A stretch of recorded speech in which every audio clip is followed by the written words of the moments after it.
Network 10 के खास कार्यक्रम रिपोर्टर्स लाइव की शुरुआत कर लेते हैं। हमारे साथ हमारी संवाददाता ईशा हमारे साथ चंडीगढ़ से जुड़ गई है। ईशा, आपके पास आते हुए अगर पंजाब और हरियाणा की मैं बात करूं तो क्या बड़ी खबरें आज की हैं? देखिए, आज मौसम विभाग की तरफ से भारी बारिश का ऑरेंज अलर्ट फिलहाल जारी किया गया है पंजाब, हरियाणा और चंडीगढ़ में।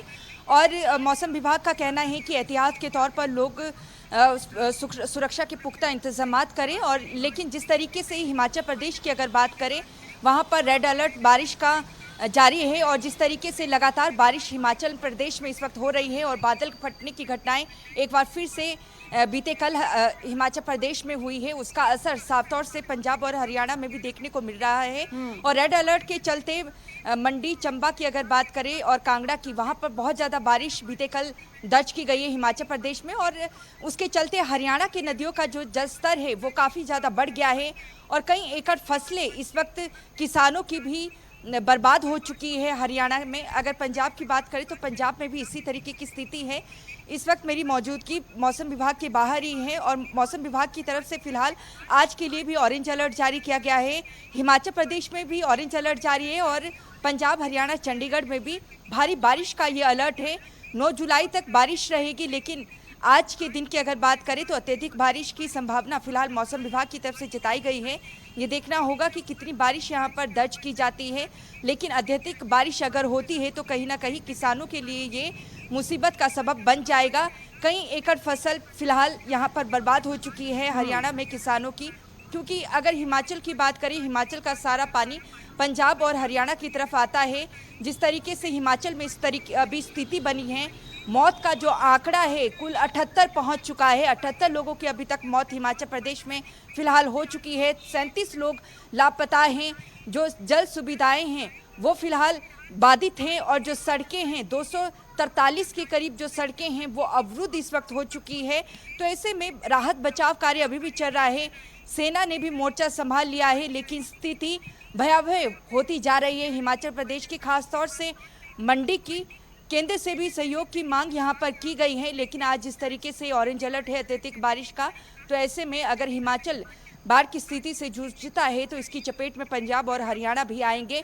और यहां पर भी फिलहाल ऑरेंज अलर्ट जारी किया गया है। अभी की अगर बात करें तो अभी फिलहाल मौसम बिल्कुल साफ है। दूसरी बड़ी खबर की बात करें, थोड़ी ही देर में पंजाब के मुख्यमंत्री की अध्यक्षता में पंजाब कैबिनेट की बैठक होने वाली है। बड़ी ही अहम बैठक की मानी जा रही है। 10:30 बजे पंजाब के मुख्यमंत्री आवास में चंडीगढ़ में सेक्टर 2 में ये बैठक होगी। और बैठक में देखिए बिल लाया जाएगा बेअदबी की घटनाओं को लेकर, उसे कैबिनेट मंजूरी देगी और उसे विशेष सत्र में लाया जाएगा और कानून बनाने को लेकर विधानसभा में प्रस्ताव पारित किया जाएगा। आज जो कैबिनेट की बैठक होगी उसमें बेअदबी को लेकर बिल लाया जाना है और साथ ही विशेष सत्र की तारीखों का ऐलान होना है। 10 और 11 जुलाई के लिए फिलहाल तारीख बताई गई है जिसमें मोहर लग सकती है और 11 जुलाई को बेअदबी की घटनाओं को लेकर कानून सरकार लेकर आ सकती है। बेअदबी की घटना की अगर बात करें तो जिस तरीके से श्री गुरु ग्रंथ साहिब की जो घटनाएं हैं, श्री गुरु ग्रंथ साहिब की जो पन्ने हैं लगातार गुरुद्वारे में फाड़े गए थे। 2015 से ये घटनाएं हैं लगातार होती जा रही है पंजाब में। और 2017 विधानसभा चुनाव में ये अहम मुद्दा बना था और अगर 22 विधानसभा चुनाव की बात करें तो भी ये मुद्दा अहम था। और बेअदबी की घटनाएं जिस तरीके से हुई थी उसी के चलते शिरोमणि अकाली दल की अगर बात करें तो इस वक्त पूरी तरीके से खत्म हो चुकी है शिरोमणि अकाली दल, जो कि क्षेत्रीय पार्टी है पंजाब की। और शिरोमणि अकाली दल और बीजेपी का जो गठबंधन की सरकार थी उस दौरान ही बेअदबी की घटनाएं हुई थी। श्री गुरु ग्रंथ साहिब की जो प्रतियां हैं वो फाड़ी गई थी और ऐसे में इस तरीके की घटनाएं गुरुद्वारे में अक्सर होती हुई नजर आ रही है। तो अब मान सरकार इसको लेकर कानून लाने जा रही है, विधानसभा में इसे पारित किया जाएगा और आज विधानसभा के सत्र की तारीख पर मोहर लगेगी। लेकिन बेअदबी की घटना की अगर बात करें तो जिस तरीके से 2017 से पहले ये घटनाएं 2015 और 16 में हुई थी और उस दौरान जो बरगाड़ी मामला था जहां पर बेअदबी की घटनाओं को लेकर प्रदर्शन जिनकी तरफ से किया जा रहा था उनकी मृत्यु भी प्रदर्शन में पुलिस की गोली लगने से हुई थी और उसकी जांच पुलिस अधिकारी जो कर रहे थे। अब आम आदमी पार्टी के विधायक हैं अमृतसर से, लेकिन पार्टी ने उन्हें निलंबित कर दिया है कुंवर प्रताप की मैं बात कर रही हूं, उन्हें फिलहाल पार्टी से निलंबित कर दिया गया है 6 सालों के लिए। ऐसे में कांग्रेस और बीजेपी की अगर बात करें तो वो हमलावर है। उनका कहना है कि बेअदबी घटनाओं की जांच जो विधायक कर रहे थे उन्हें ही जो पहले पुलिस अधिकारी थे, फिर केजरीवाल से प्रभावित होकर आम आदमी पार्टी में शामिल हुए थे, उन्हें ही पार्टी से बाहर का रास्ता दिखा दिया है। और ऐसे में आनन फानन में कानून इसलिए लाया जा रहा है क्योंकि दिल्ली में आम आदमी पार्टी सत्ता से बाहर हो चुकी है और ऐसे में 2027 के विधानसभा चुनाव देखिए अब काफी नजदीक है, महज 1.5 साल का वक्त रह चुका है। ऐसे में पंजाब से भी सत्ता हाथ से न निकल जाए, इसलिए जो पंजाब के अहम बड़े मुद्दे हैं उसको लेकर अब सतर्क होती नजर आ रही है मान सरकार। और इसी बीच बेअदबी की घटनाओं को लेकर कानून 11 जुलाई को लाया जाएगा और आज कैबिनेट की अहम बैठक होने वाली है। तीसरी बड़ी खबर की बात करें तो पंजाब से जुड़ी हुई खबर है। देखिए, श्रोमणी अकाली दल के वरिष्ठ नेता बिक्रम सिंह मजीठिया को अवैध संपत्ति के मामले में जिस तरीके से विजिलेंस ने गिरफ्तार किया था, बीते कल उन्हें मोहाली कोर्ट में 4 दिन की रिमांड के बाद पेश किया गया। अब वो न्यायिक हिरासत में भेजे गए हैं। पटियाला की नाभा जेल में 14 दिन तक वो रहेंगे और ऐसे में न्यायिक हिरासत जब उन्हें भेज दिया गया तो अब उन्हें बेल मिलना काफ़ी जो है आसान हो जाएगा, क्योंकि अगर वो रिमांड में रहते तो ऐसे में बेल उन्हें मिलना बड़ा मुश्किल था। लेकिन अब दोनों पक्षों की जिस तरीके से बहस हुई उसको सुनने के बाद न्यायिक हिरासत में भेजा गया है और ऐसे में अब जो बेल की एप्लीकेशन, उनकी जमानत के लिए भी एप्लीकेशन उनके वकीलों की तरफ से लगाई जा रही है। और चौथी बड़ी खबर की अगर बात करें तो हरियाणा के लिहाज से बड़ी खबर है।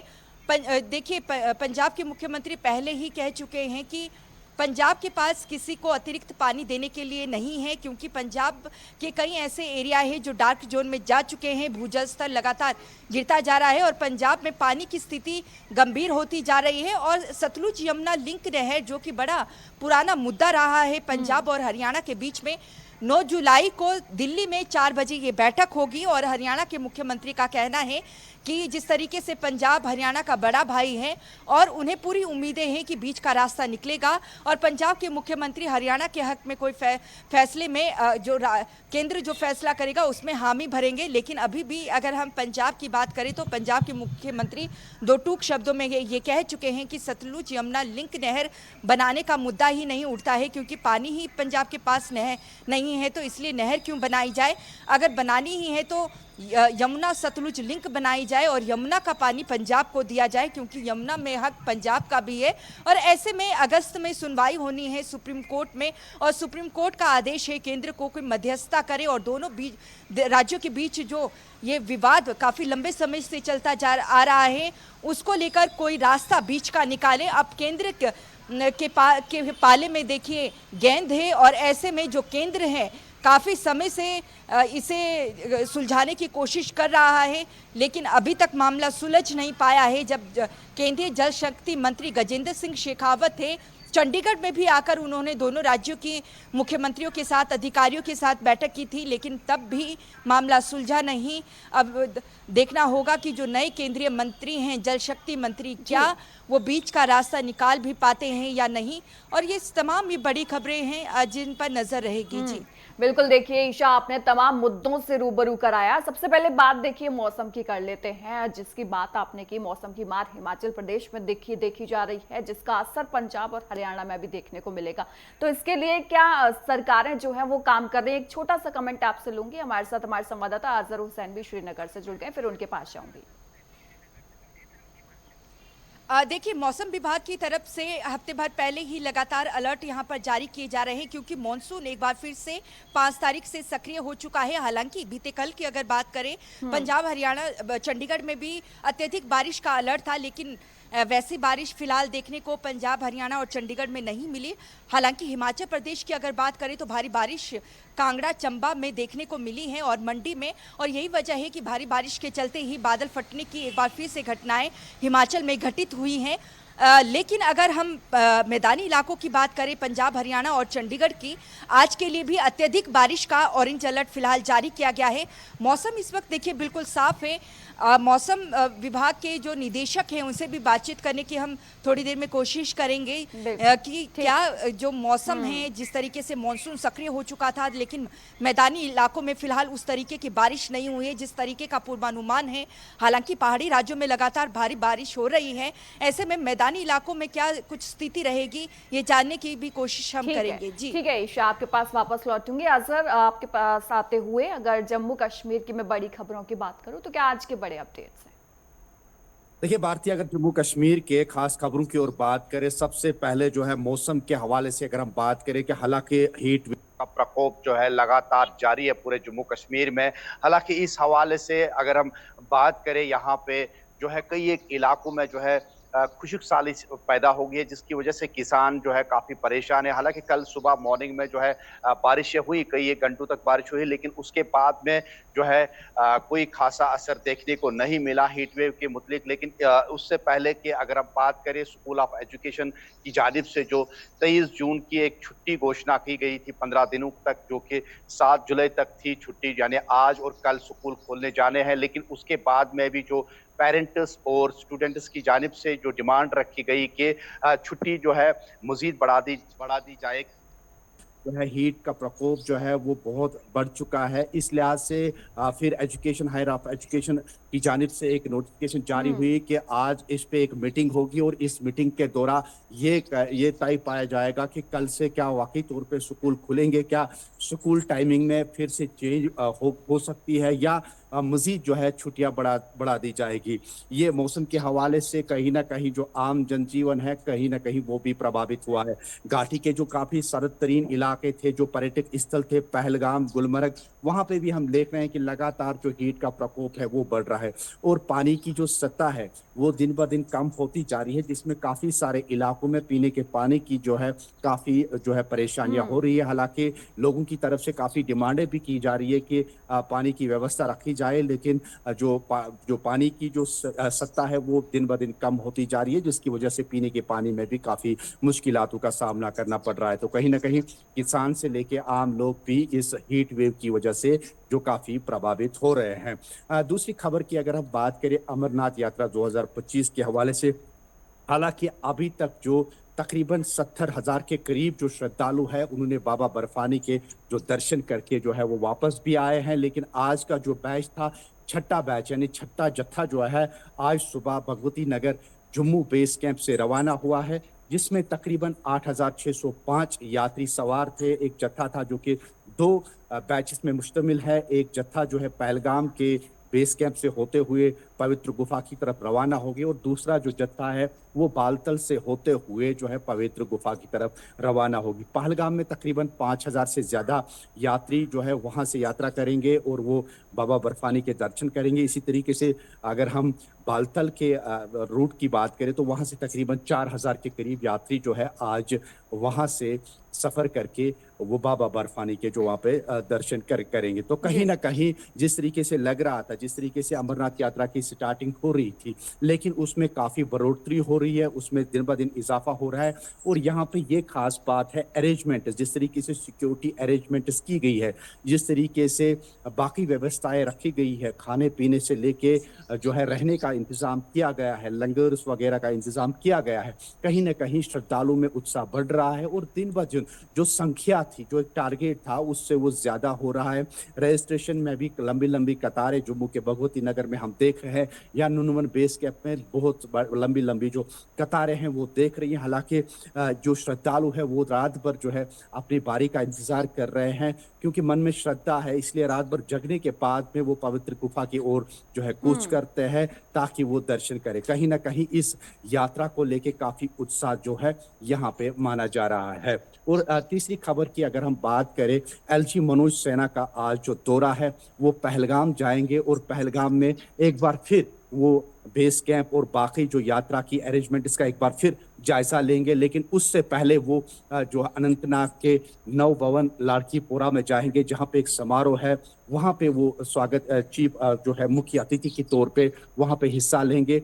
और वहां पे उसके बाद में तकरीबन 2 बजे के करीब जो है पहलगाम जाएंगे और पहलगाम में पूरे यात्री सिचुएशन का जो है जायजा लेंगे। तो इससे पहले जब यात्रा स्टार्ट होने से पहले एलजी मनोज सिन्हा जो है पहलगाम के न्यूनतम बेस कैंप और बालतल के न्यूनतम बेस कैंप पे एक मीटिंग ली, और उसके साथ साथ जो पहलगाम के इंसिडेंट के बाद में जो दहशतगर्दों के दौरान जो इफेक्ट फैमिली हुई थी वहां पे मिले थे, उनसे मिले थे। तो कहीं ना कहीं एक कोशिश है कि यहाँ पे जो आतंक को खत्म करने की जिस तरीके से एलजी मनोज सिन्हा या सेंट्रल गवर्नमेंट की जानिब से जिस तरीके से इकदाम उठा रहे हैं दिन ब दिन, तो ऐसा लग रहा है कि आने वाले समय में जो है आतंक का जो पूरी तरीके से जो कलीन सफाया है वो होने जा रहा है। लेकिन दूसरी जानिब से यहाँ पे अगर मौसम की बात करें तो मौसम के इस हीट वेव की प्रकोप की वजह से भी यहाँ श्रीनगर की खाकी मोला यानी बुलवार रोड पे जो है कल शाम जो है लेट आवर्स में जो है वहां पे आग की एक होलनाक वारदात वहां पे पेश आई, जिसके नतीजे में तकरीबन जो 3 दुकानें जो है वो आग की नजर हो गए। हालांकि दमकल की गाड़ियां और प्रशासन जो है मौके पे पहुंची, क्योंकि ये काफी सारा गुंजान इलाका है, बुलवार एरिया और खाकी मोहल्ला, ये बिल्कुल डल लेक से सटीक वाला इलाका है। यहाँ पे टूरिस्टों का भी काफी रश रहता है और यहाँ पे आगजनी होती है। और इस आगजनी के बाद में जब फायर एंड दमकल या एडमिनिस्ट्रेशन वहां पे पहुंचती है बर वक्त कार्रवाई के दौरान, हालांकि इसमें किसी की हताहत होने की कोई खबर नहीं है, इसमें कोई हताहत नहीं हुआ है। अलबत्ता इसमें 3 जो दुकानें हैं वो आग की नजर हो गए हैं। फिलहाल जो है आग पे काबू पा लिया गया है। दमकल की जिस तरीके से वहां पे उन्होंने काम किया है, महकमे ने काम किया है, एक बड़े हादसे को यहाँ पे टाल दिया गया है, क्योंकि ये काफी गुंजान वाला एरिया है, टूरिस्ट एरिया है। यहाँ पे आग लगना जो है काफी खतरा माना जाता था, लेकिन उसके बाद में तुरंत एक्शन के बाद में इस आग पे काबू पा लिया गया। ये एक बड़ी बात है यहाँ पे। तीसरी खबर की अगर हम एक और खबर की बात करें, जिस तरीके से लगातार जो अमरनाथ यात्रा का जो ट्रैफिक है, गाड़ियां है, रवा दवा है NH-44 के मुख्तलिफ रूट्स पे, इसी जानिब जो है ट्रैफिक एडवाइजरी भी यहाँ पे जारी की गई है। कट ऑफ टाइम रख दिया गया है, क्योंकि ड्यूरिंग यात्रा के दौरान जो भी गाड़ियां हैं, जो भी मूवमेंट होगी, उसमें सिविल जो ट्रैफिक है उनको जाने की इजाज़त नहीं दी जाएगी। इसमें कट ऑफ टाइम बाज़ाब्ता तौर पे जो ट्रैफिक एडवाइजरी जारी की गई है रूट्स पे, जो श्रीनगर जम्मू काजीगुंड रोड है, इस पे जो है 11:30 से दिन के 2 बजे तक जो है इस पे अनुमति दी गई है। सिविल जो है कट ऑफ टाइम दिया गया है। इसी तरीके से अगर हम जम्मू से श्रीनगर आते हैं तो वहां से भी कट ऑफ टाइम तकरीबन सुबह 6:15 से जो है 8 या 10 बजे के दरमियान जो है ये कट ऑफ टाइम रखा गया है। तो कहीं ना कहीं पूरा सेटअप, सिक्योरिटी सिनेरियो का पूरा सेटअप से लेके जो ट्रैफिक मैनेजमेंट है, ये साफ तौर पे पूरी घाटी में दिख रहा है, ताकि जो है पूरा ऐसा तरीके से यहाँ पे जो यात्रा है 2025 का जो अमरनाथ यात्रा है, इसको तरीके से अंजाम दिया जाए। जी बिल्कुल, देखिए तमाम खबरों से आपने रूबरू कराया सर, और सबसे बड़ी बात जो आपने कहा कि एलजी जो है इस वक्त जो है आतंकवाद पर ज्यादा नजर दे रहे हैं और कहीं ना कहीं उसे खात्मा करने की ओर जो है वो यहाँ पर सरकार बढ़ती हुई नजर आ रही है। लेकिन चुनौतियां भी कई सारी दिखती हैं। स्लीपर सेल, जिस पर मैं अभी आपसे बात करूंगी, लेकिन फिलहाल हमारे साथ अभी उत्तर प्रदेश के ब्यूरो चीफ हमारे राघवेंद्र प्रताप सिंह जी हमारे साथ जुड़ गए। राघवेंद्र, आपके पास आते हुए अगर उत्तर प्रदेश की बड़ी खबरों की मैं बात करूं तो क्या अपडेट आपके पास है? बिल्कुल भारतीय, अगर उत्तर प्रदेश की खबरों की बात करें तो कल ताजिया का जुलूस पूरे प्रदेश में निकाला गया। लखनऊ में पूर्णतः शांति के साथ, कहीं पे भी कोई ऐसी अनहोनी नहीं हुई, उपद्रव नहीं हुआ, शांति से निकला। हालांकि प्रदेश के कुछ जनपदों में, हम बलिया की बात कर लें या फिर गाजीपुर की बात कर लें, कुछ जनपदों में छिटपुट हिंसा देखने को मिली कि लोग उतावले हुए, एग्रेसिव हुए, लेकिन शांतिपूर्ण तरीके से पूरे प्रदेश में ताजिया का हो गया। और लखनऊ की बात करें तो 3 दिवसीय जो आम महोत्सव चल रहा था उसका भी समापन रात में हो गया। और मुख्य खबर की अगर लखनऊ की बात करें तो यहाँ पे एक पूर्व सैन्य अधिकारी की 11 एकड़ की जमीन मोहनलालगंज तहसील के अंतर्गत फर्जी उसकी मृत्यु प्रमाण पत्र लगाकर उसे कुछ बिल्डरों ने बेच दिया था। जब उसका पुत्र अपने पिता की मृत्यु के बाद अपने नाम ट्रांसफ़र कराने गया तो उसको इस बात की जानकारी, तो उस पर मोहनलालगंज में FIR दर्ज कराई गई है 3 लोगों के खिलाफ और कानून को लेखपाल को भी जांच के दायरे में लाया गया है और जांच चल रही है कि कौन कौन लोग इसमें शामिल थे। यहीं यजदान बिल्डर्स की बात करने, चूँकि रियल इस्टेट की जितने भी ऐसी कंपनियां थीं जो बायर्स के साथ फ्रॉड करती थी, 420 करके 2-4 लोगों को ज़मीनें बेच देती थी, रजिस्ट्री कर देती थी, लगातार उत्तर प्रदेश की पुलिस सरकार द्वारा उन पर एक्शन लिया जा रहा है, ईडी सीबीआई द्वारा एक्शन लिया जा रहा है। तो यजदान बिल्डर्स पे भी धोखाधड़ी करने और एक एक ज़मीन 2-2, 3-3 लोगों के नाम से रजिस्ट्री करने के आरोप में 5 लोगों के खिलाफ FIR दर्ज की गई है और यजदान बिल्डर्स पे भी जांच बैठा दी गई है। वहीं हम मुख्यमंत्री योगी आदित्यनाथ की बात कर लें तो चूँकि कल जो संगठन मंत्री हैं धर्मपाल सिंह, उनकी माताजी का देहांत हो गया था। कल मुख्यमंत्री अपने व्यस्त शेड्यूल के कारण पहुंच नहीं पाए थे, क्योंकि तमाम वीडियो कॉन्फ्रेंसिंग के माध्यम से पूरे प्रदेश के लोगों से वो जुड़े थे, ग्राम प्रधानों से, वीडियो से। इसके अलावा तमाम जनप्रतिनिधियों से उनका भेंट मुलाकात था, कई कार्यक्रम की वजह से नहीं जा पाए थे। आज वो बिजनौर जा रहे हैं, वहाँ पर अपनी शोक संवेदना व्यक्त करेंगे। वहीं हम अखिलेश यादव की बात कर लें तो अखिलेश यादव लगातार सरकार पे हमलावर हैं और अपने PDA की बात बार बार कर रहे हैं, क्योंकि उत्तर प्रदेश में पंचायत चुनाव में होने हैं और अखिलेश यादव PDA के बल पर, चूँकि 2014 से 2025 तक के समीकरण को देखें तो अखिलेश यादव ने कई सारे ऐसे गठबंधन किए, कभी सुभाषपा से, कभी निषाद पार्टी से, कभी RLD से, कभी बसपा से, कभी कांग्रेस से। वो सफल नहीं हो पाया था, लेकिन पिछले लोकसभा चुनाव में जिस तरह से PDA की बात आगे बढ़ाते हुए कांग्रेस के साथ उनका इंडिया गठबंधन हुआ और लोकसभा चुनाव में जिस तरह की सफलता मिली, वो उसको फिर से दोहराना चाहते हैं। पंचायत चुनाव में उस PDA का लाभ लेना चाहते हैं और आगामी 2027 में जो उत्तर प्रदेश में विधानसभा चुनाव होने हैं उसमें उसका लाभ लेना चाहते हैं। हालांकि ऊंट किस करोड़ बैठेगा ये तो चुनाव बताएंगे, क्योंकि जिस तरह लोकसभा चुनाव में संविधान बदलने, आरक्षण खत्म कर देने जैसी बातों को लेकर PDA की वकालत किए थे, मोदी PM बन गए, उसके बाद भी ये सारी चीज़ें खत्म नहीं हुई। तो अब देखना होगा कि PDA की उनकी पैरवी, उनके पैरोकार कितने सफल होते हैं और अखिलेश यादव को कितनी सफलता मिलती है। आज 12:30 बजे फिर वो प्रेस कॉन्फ्रेंस करेंगे और योगी सरकार पे हमला देख सकते हैं। ठीक है, एक्सपेरिमेंट्स का दौर चल रहा है राघवेंद्र, कहीं PDA का फूल खिलाने की जिम्मेदारी है तो कहीं बेअदबी कानून लाकर जो है प्रैक्टिकल और एक्सपेरिमेंट यहाँ पर जारी है। आप तीनों का बहुत बहुत धन्यवाद तमाम जानकारी के लिए।